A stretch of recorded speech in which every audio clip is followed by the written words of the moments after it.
মামা এইবাৰ ৰাম মন্দিৰত গৈছে নহয় এইবাৰ ৰামৰ আদৰ্শ লৈহে আহিব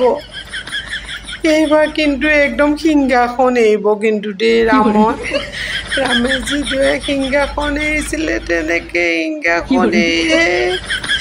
কি হ'ব এতিয়া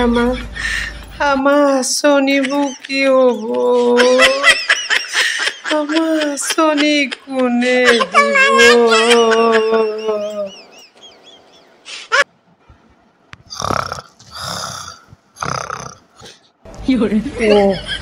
মই সপোনে দেখি আছিলোঁ নেকি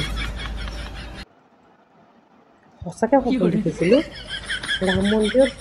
যোৱা নাই নেকি গৈছেতো ৰাম মন্দিৰত সঁচাকৈ কিন্তু দেই কি হ'ব এইবাৰ ঠিক নাই কিন্তু দেই